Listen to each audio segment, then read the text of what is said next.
Sa Mobile Bible School, tayo'y nagtitipon online. Sa tahanan man o saan ka man. Next, Crisis Ministry, Hospital, Grief and Trauma Counseling.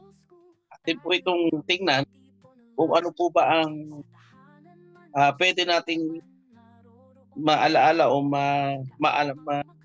matutunan dito po sa ganitong usapin. No?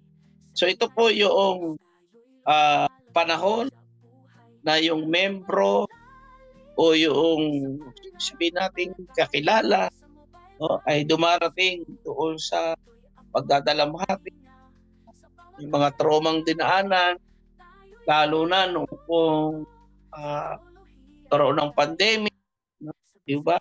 Naranasan natin yan, dumaan doon sa bagyo, so kailangan ng counseling. Sino ang gagawa nito? Inuling mga pastor na mayroong kaalaman na nanggagaling sa ating Panginoon. Comforting o crisis as a call to compassion. So, dumarating tayo sa punto na talagang panawagan to kung hanggang saan yung ating compassion sa kanila. Comforting those in hospital settings with scriptures. So, yung karamdaman or illness can lead to fear and uncertainty. No? Yung ito yung magdadala para sila po ay magkaroon ng anxiety o kaya magkaroon sila ng kaisipang problema, mga karamdaman. Alala ko po noong nakaraang second week na pamula po noon hanggang ngayon. No? Meron po kaming isang membro sa church na akin siyang binisita nung time na bago siya madala sa ospital.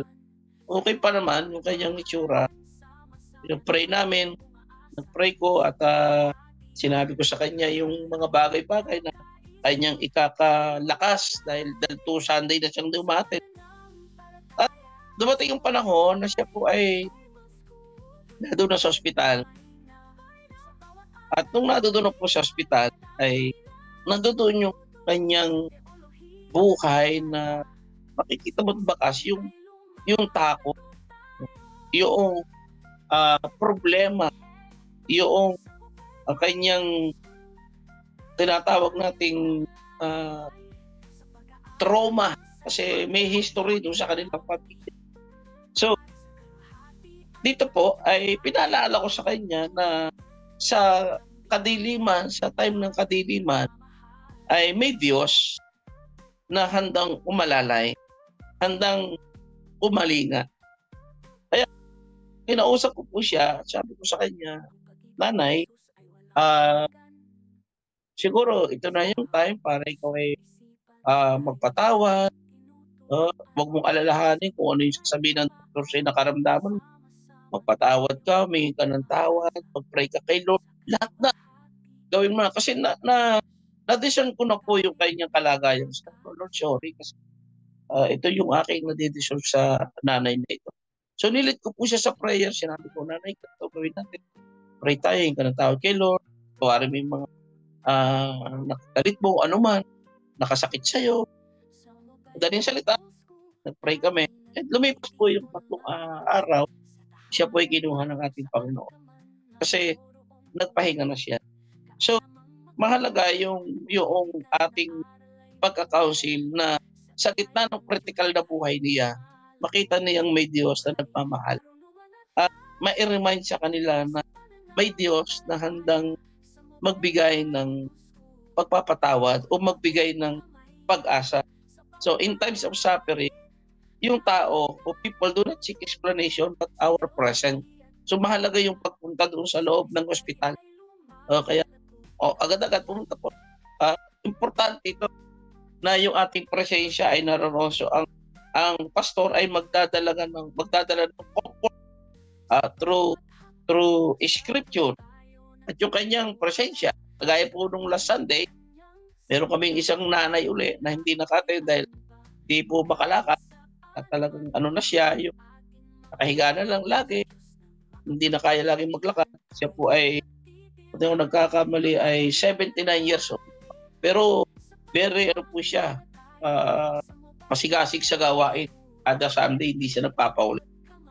Hanggang sinabi sa akin ng kanyang manuno, ganito po si nanay. So pinuntahan ko, alam niyo po, yung ngiti ni nanay, hindi mo ma-explain. Sabi nung aking misis sa aking mga anak, alam niyo, nung nakita ni nanay, si daddy niya, talagang hindi mapuknat yung ngiti ni nanay na nakita si pastor. So mga kapatid, this is my experience. No po. Ni-impart po sa bawat sa atin na mahalaga talaga yung presence natin. Wala ka man dala. Kasi noong time na yun, wala po kami bitbit dahil galing kami ng church. Wala ka man dala. Pero yung nakita yung iyong presensya, ay naiibsan yung kanilang nararamdaman, yung kabigatan. Kapag nakita yung mensahero ng ating Panginoon, na dala-dala yung mabuting balita. Kasi tayo po ay carrier, tayo po ay tagap ng mabuting balita ng ating Panginoon. At kapag nakita nila tayo, mayroong mabuting balita na yung pastor, kaya sila ay lumalakas. Eh nung nakita nila kami, nakita niya, talagang yung joy niya ay hindi maipaliwanag. Kaya mahalaga yung presence ng pastor. Nagdadala po ito ng comfort sa pamamagitan ng salita ng Panginoon at yung kanilang personal presence. Counseling grieving families with hope in Christ. May sinabi din sa 1 Thessalonians 4:30 na ating ipaalaala sa mga mananampalataya na may pag-asa sa kabila ng pangungulila. At ang pastor ay magpo-provide ng assurance na mayroong eternal life kay Kristo. Dahil pinagtagumpayan na ng ating Panginoon. At kailangan matulungan yung mga pamilya na mabigyan po sila ng peace of mind. Kagaya sa akin po ngayon, dahil meron kami namatayan na pamilya na aming member dito sa Los Baños. Dahil kasama po doon sa GC yung namatay. Lagi ko sinasabi doon sa GC na alam ko po na nababasa nyo ang aking mga chat sa group chat po natin. Lagi ko pinapaalaala na kayo po ay mahalaga sa Panginoon. Lagi ko silang in-encourage. So, ito po ay napakahalaga na tayo ay magbigay ng pag-asa na nanggagaling kay Kristo at ito yung trabaho natin. Kaya nga po ang pastor ay 24/7. Anytime, anywhere, tatawagin ka. At yung iyong pagdamay ay 24/7. Not in one time lang. Consistent yung kanyang ministry. Umabagyo man, umaaraw man, nandun yung pastor at nakikiramay. Communicating effectively in times of distress. Yeah. So mahalaga ulit na yung kapangyarihan ng salita ng Diyos ay masabi, madala sa kanila at sabihin natin yung kabutihan ng ating Panginoon. Ma-encourage natin sila na may pag-asa na mayroong Diyos na handang magbigay ng buhay na naaayon sa kanyang kalooban. Kaya alam nyo, minsan ito yung mahirap, di ba?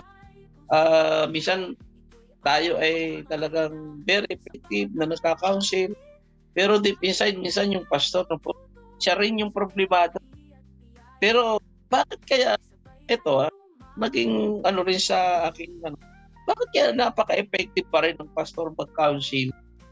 Even na siya yung mismo ay pinagdadaanan niya, hindi mo may paliwanag. Yung bang nagka-counsel ka ng kapatid, di ba merong mga membro ng pastor, kami po talagang wala ngayon. Hindi, bukas meron, pe-bless ka nilo. Di ba, ganyan yung mga pastor. Ang fighting spirit ay talagang ang hindi, baka pakay ka ng Panginoon. At yun man ito, talaga ito'y galing sa puso natin. Pero minsan tayo yung dumadaan doon. Minsan nga nagkakwentuhan po kami ng aking misis sa yung mga anak ko. Kasi kami po, trabaho namin sa bahay, nagkakaroon kami ng sharean, yung pagbabahagi. Sinasabi namin sa aking mga anak ng aking misis, alam nyo, ganito yung pinagdaanan namin.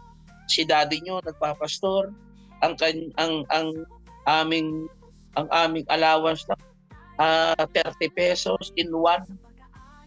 At yung ito talaga, totoong buhay. si daddy niya, nagpapastor, pero pumupunta yan sa bundok, nagtatanim yan ng kamatis, pero nagpapastor siya. Hindi siya umayaw, hindi siya tumalikod. Si daddy niya nagpapastor, pagkarating na galing kasi naranasan ko din pumunta ng bukid kasi isang bagay yung nag-trigger sa akin may nagsabi sa kapamilya namin, ano mapapakain ng pastor? Ano bang ibibigay niyan? Ang trabaho ng pastor ganito lang, ganyan lang siya, Bible. So, pinakita ko. Kaya pag yung biyanan ko pupunta ng bukid, sumasama po ako. Gumagapas ako ng palay. Nagtatanim ako ng sibuyas. Diyan ako natuto. O kaya pinakita ko na ang pastor ay hindi pwedeng tawaran ang dignidad. No? Hindi tayo pwedeng sabing, yurak-yurakan. Bakit? Kasi binigyan tayo ng Lord ng wisdom and knowledge. Paano natin ito i-overcome. Kaya pag minsan nagka-counsel tayo ng gano'n, pero tayo mismo ang dumadaan. Kinukwento namin sa mga anak namin na pinagdaanan namin. Yung aming, yung daddy nyo, nagka-counsel doon sa isang may sakit. Pero ako may sakit. Yung daddy nyo, nagka-counsel na, ibebes po kayo ni Lord, bibigyan po kayo ng Panginoon ng kakainin. Pero mismo kami, wala kaming isasaing. Pero bakit naging effective? Dahil yung compassion na ibinigay ni Lord, na namanan natin kay Lord, ay nadoon sa mga pastor. Amen? Alam ko, hindi lang po ako nakaranas. Maaring nakaranas kayo ngayon. Nakakaranas kayo. Makakaranas kayo. Pero isa lang po sasabihin ko sa inyo, mga kapatid. Ang Diyos natin ay mabuti. Kailanman, walang likod ng Panginoon ang kanyang pinabayaan. Kaya kung dumadaan man tayo doon sa pagka-counsel na ganito, let's go on. Gawin natin yung ating trabaho ng may compassion, because yan yung ating primary task. Abutin yung mga tao na may pinagdadaanan sa buhay, kahit minsan ikaw yung may pinagdadaanan. At yan ay nangyayari. So, ando yung pakikiramay at ipakita natin na there is hope sa ating Panginoon. Next, communicating effectively in times of distress. Ano sabi niya? Ito nga yung ating gagawin. Kailangan nating ipakita sa kanila na tanggapin nila na meron pa rin Diyos na magbibigay ng tamang kasagot. Okay, crisis as a challenge to counsel. Number 1, coping with trauma through biblical encouragement.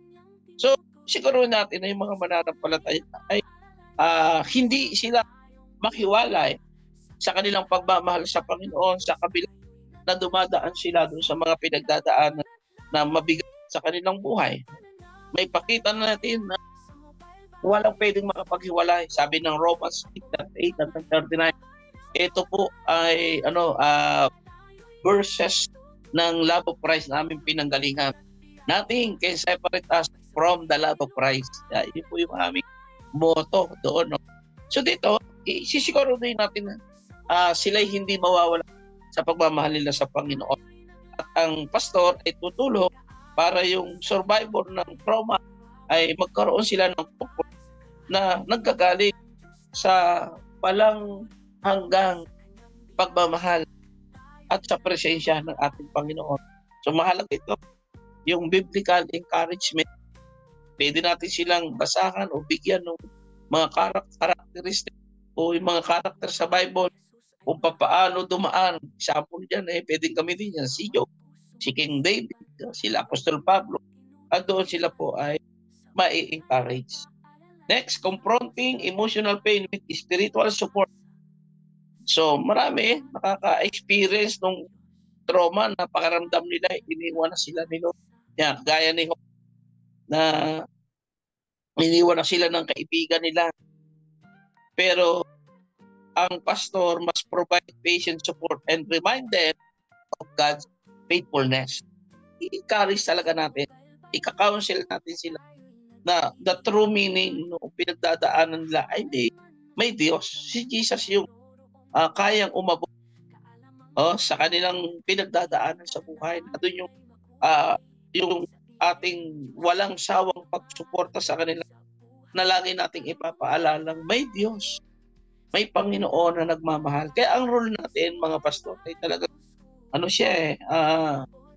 very challenging. No? Hindi siya basta-basta. Kaya akala nung iba akala lang nila walang ginagawa ang pastor. No?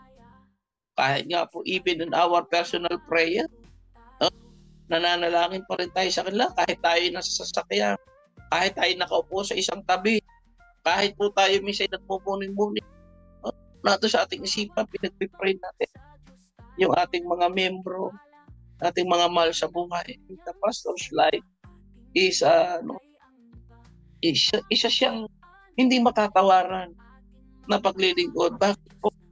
Kasi yung compassion na nanggagaling sa ating Panginoon ay hindi nawawala. So ito yung mga challenges doon sa ating buhay bilang counselor. No? Yung mai-provide natin sa kanila yung kanilang pangangailangan spiritual at may pakita yung faithfulness ng ating Panginoon sa kanilang buhay. Okay? So mahalaga na nandun tayo, yung masabi, ipakita sa kanila, hindi sila iniiwan ng ating Panginoon. Amen? Next, cultivating resilience through faith-based counseling. So, mahalaga ito na ito po ay manggaling sa pamamagitan po ng salita ng Panginoon.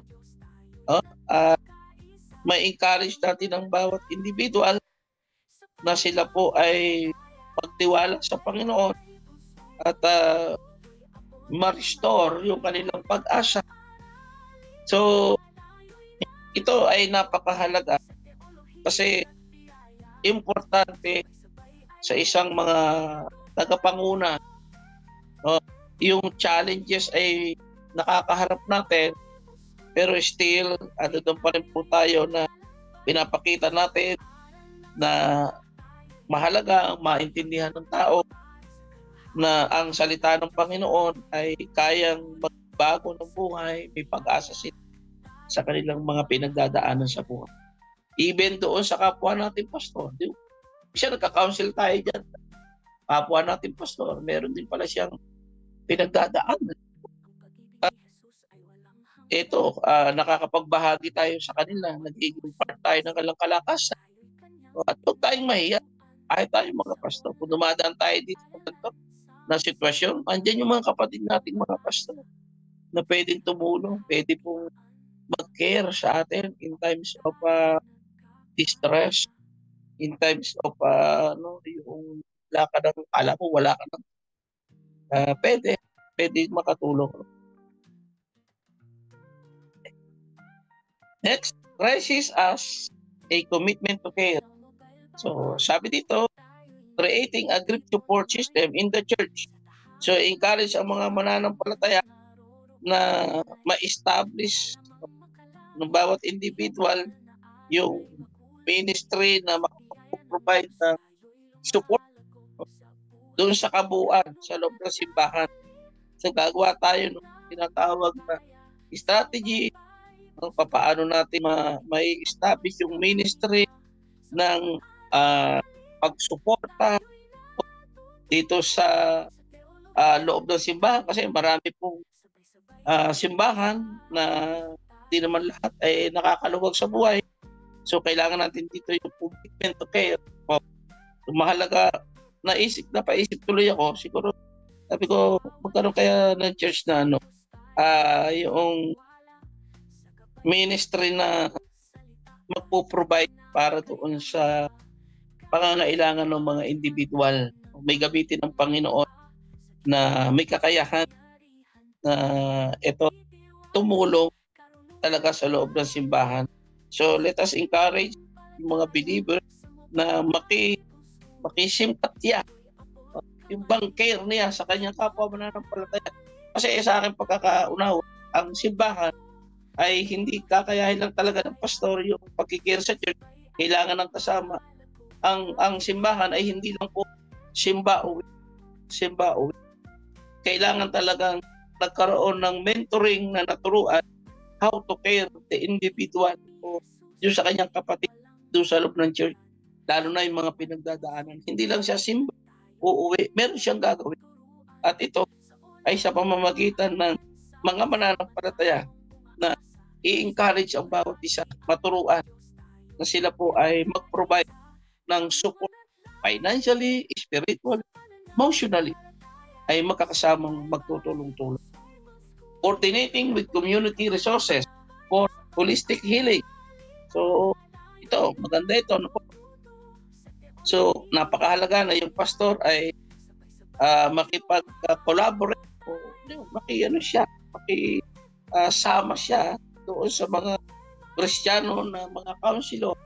Importante ito na tayo sa ating community, paano natin ito matutulungan, yung mga resources na pwede natin gawin para maabot yung mga tao na ito when it comes doon sa tinatawag nating mental illness. So kailangan natin dito yung professional counselor. Meron tayong mga kapatid na mahuhusay talagang mag-counsel. Bukod sa atin, baka meron talagang counselor na natutugma doon sa kanilang problema. O doon sa mental well-being nila. So kung hindi natin yun up sa ating kakayanan, pwede po tayo lumapit o human ng mga Kristiyano na counselor na malalim ang kanilang kaunawaan patungkol sa kanilang pagkakalinga. So, kailangan Christian din yung ating makita na counselor. Okay? Continuing care beyond the immediate crisis. So, ang totoong pastor ay hindi lang nagtatapos yung kanyang pagkalinga after ng funeral service or hospital visit. Requires long-term investment in people's life. Ito, totoo po ito mga kapatid na hindi lang siya nagtapos doon. Talagang ang katotohanan, hindi lang po counseling ang ipoprovide ng isang pastor. This is my experience in my family. Sa amin po sa church namin, talagang na-challenge po kami ngayon. Pero alam niyo ang ganda ng ginagawa ng ating Panginoon. Dahil may mga kapatiran po tayo na talagang dumadaan doon sa kawalan, sabihin natin. Kaya, kagaya po no Sunday, meron kami kapatiran na hindi mapaandar yung motor dahil wala na raw gas. Sabi nanay po, wala nang gas. Pastor, wala pong pambili. Kaya po hindi na nalagyan. Inabot na kami ng tirig. So yun, si Pastor, yung anak ni Pastor, yung misis ni Pastor, tawag si tatay, halika. Ito po, panggas ninyo. Kaya ang buhay ng Pastor, makalaga na nai-involve din yung kanyang family. Makita nila yung kahalagahan na hindi lang si Pastor ang ma-involve dito. So, kailangan yung pamilya talaga niya makita nila. Kaya ako po sa mga pinakita ko talaga sa mga, ito ang ministry. The ministry as a pastor is only a pastor. Kasama natin dito ang bawat isa. Kaya yun yung challenge sa amin ngayon, mga kapatid, mga kapastoran dito sa amin sa Banyo. Yan po yung nangyayari sa amin ngayon. Minsan talagang nakakatuwa si Lord. Kasi the more na maraming challenges, the more naman na maraming blessings si Lord. Kasi sa paglilingkod sa Panginoon, hindi lang po presensya natin ang kailangan. Kasama ang pulse. Kasama ang wallet. No? Na kahit ibibili na ni Pastor, pero ibibigay pa rin ni Pastor. Kahit na ibibili ni Pastor ng korbata o ng damit, hindi na nagagawa. Ibibigay pa rin doon sa kanya nasasakupan. So ganyan po patuloy ang pagkalinga sa kabila ng mga pinagdadaanan sa buhay. Kaya ang isang pastor po ay napakapalad kasi tayo ay taga-ayos sa tulong at biyaya ng ating Panginoon. So sabi ko, ako yata yung magtatayo na ng orphanage. Ayun po yung sinasabi ko, gusto ko na magtayo ng ito kasi ko yung mga matatanda, yung talagang wala nang kakayanan, doon na lang sila lahat. Magpuri na lang sila sa Panginoon hanggang dumating na yung kanilang oras ng pagkuha mo sa kanila. Yung mga wala, doon na lang sa church, doon matulog, doon kumain, doon magpuri sa Panginoon. O wala nang gagawin. at magse-celebrate na lang sila ng pasasalamat sa Panginoon. Kaya yun yung prayer ko, no? Sana dumating yung pagkakataon na gano'n, na yung mga salat sa pirela bagay na wala ng kakayahang magtrabaho ay madala namin sa isang lugar, sa iyong bahay, sa bahay. No? Yan po yung aking vision. Ito yung nilagay ng Lord sa puso. Magkaroon kami ng isang malaking simbahan, yung mayroong itaas para yung mga bakante yun ay magamit para doon sa mga talagang matatanda na wala nang kaya. Kaya yun yung aking hinihingi sa Panginoon. Kasi ang pagtulong sa ministry ay hindi lang pe-pray ka lang, bless mo sila. Kailangan po talaga na bubulot tayo. Tayo mismo yung gagawa ng para maabot natin yung kanilang pangangailangan. Ano yung wala sa kanila? Ano yung pwede nating itulong sa kanila? Na kung saan ang Diyos ang mag-glorify sa kanilang mga buhay. Kaya kami po ngayon, ito namang ginagawa po namin, di sa mamalaki ko. This is my experience in the ministry, na lalo na pag may mga birthday po sa amin, naghahanda po talaga ako.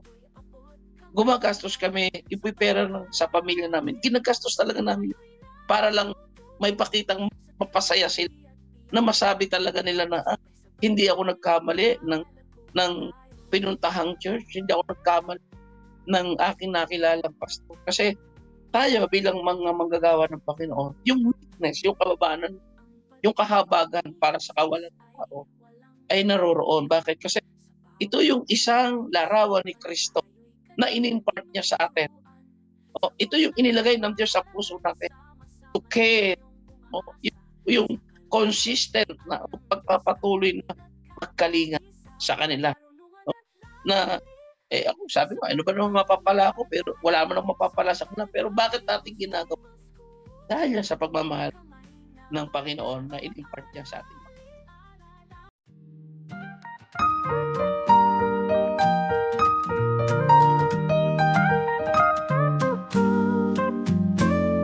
Sa Mobile Bible School, tayo'y nagtitipon online.